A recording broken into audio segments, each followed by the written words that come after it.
Hi everyone, I am Noman Bashir from University of Massachusetts, Amherst. I'm here to talk about our work on resource overcommitment in data centers. This work was done while I was working as a student researcher at Google. Our work focuses on overcommitment, but before I go into the details of our work, I would like to briefly describe the kind of system architecture that our work targets. The architecture I am going to describe uses the terminology of Google's Borg scheduler. This is because our work is deployed inside Borg, but the general architecture is used by many resource management platforms such as Kubernetes and Mesos. In Borg, a cell refers to a group of machines that are managed by a centralized entity called Borg master. Various applications submit tasks to the Borg master. In our case, these applications are Google services such as YouTube, Gmail, plus the workload submitted by the internal users. Each task that comes to the Borg has a defined limit on the number of resources it will use.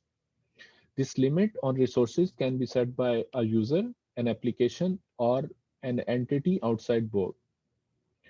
Once the task arrives, Borg master schedules them onto the machine. There are two steps to the scheduling process. First step is to find the right bins that can fit the tasks.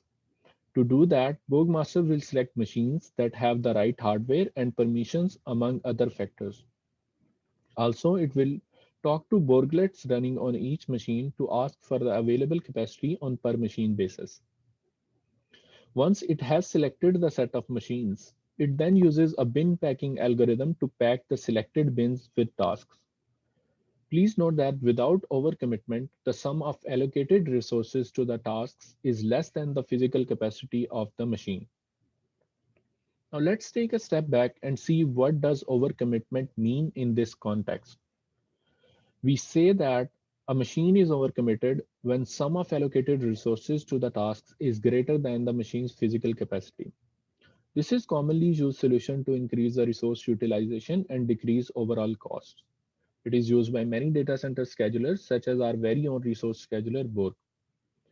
Overcommitment is also supported by many cloud resource management platforms such as Kubernetes, GCP, and vSphere. State-of-the-art algorithms used by these platforms overcommit by a fixed margin.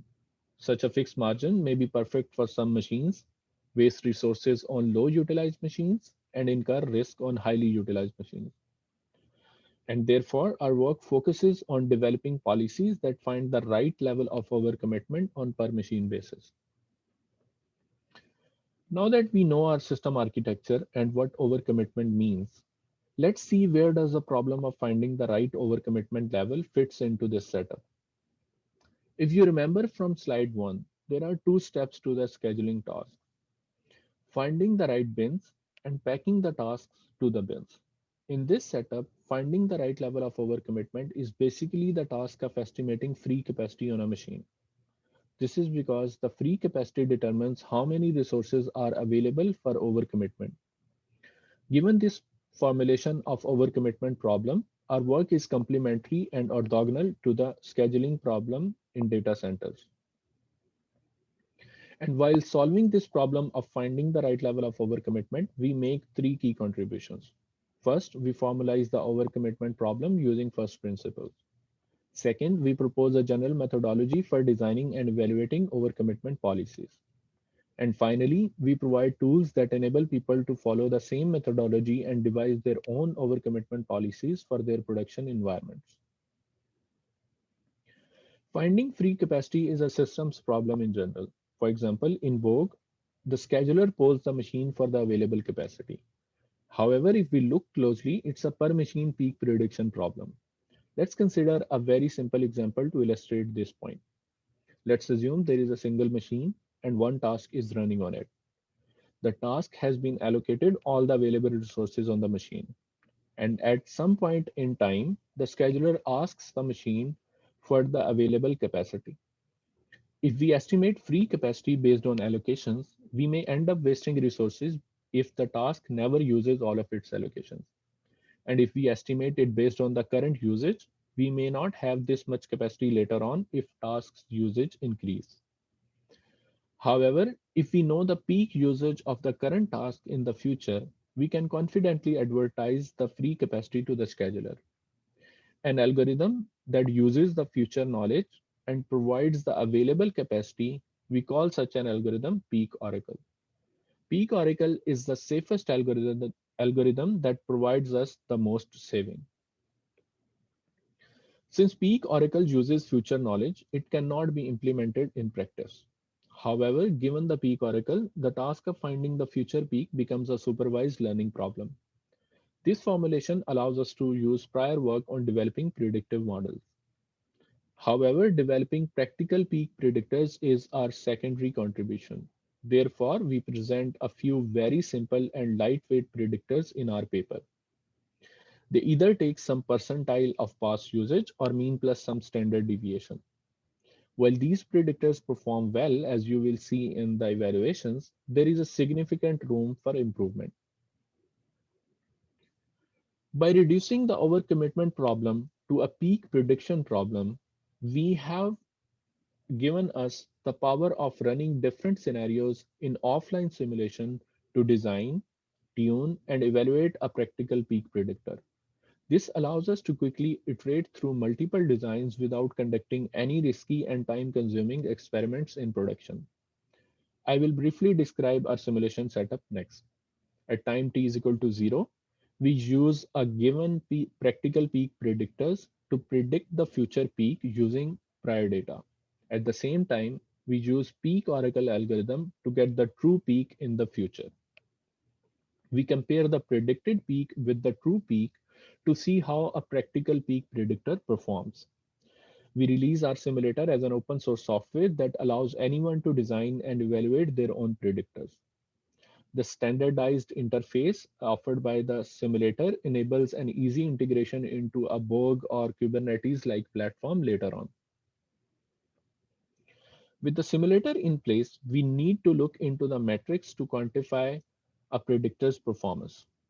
The traditional metrics such as MAE, MSE, and MAPE are not applicable here because over, under, and exact predictions have different impact on our system. For example, it is fine if the predicted peak is higher than the true peak.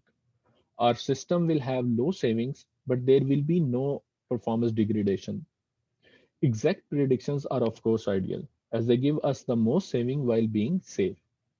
Finally, under predicting the peak is dangerous for the system due to the possibility of performance degradation and task evictions.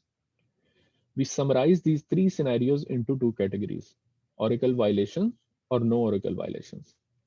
We measure the performance of a predictor in simulation using violation rate, which is the ratio of number of Oracle violations and the total time instances. The ideal violation rate is of course zero.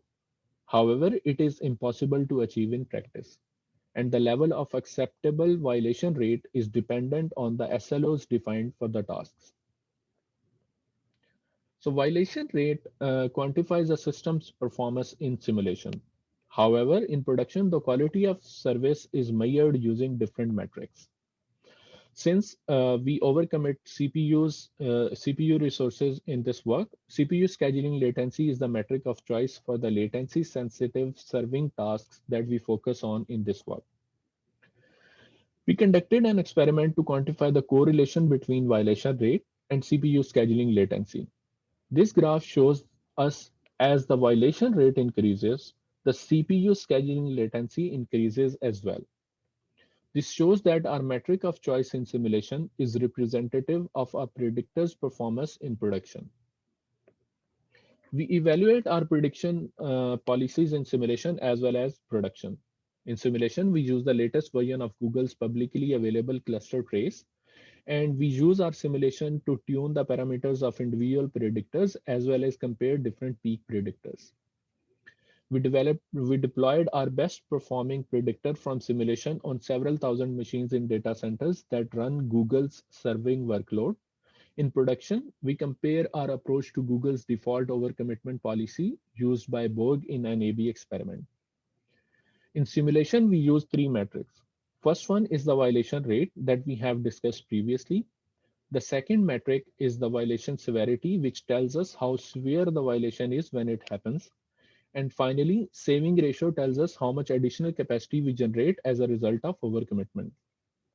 In production environment, we use all the three metrics mentioned for simulation, as well as some additional metrics such as how much more workload is being allocated to the machines, how much actual workload has increased, and finally, how do these policies affect the performance.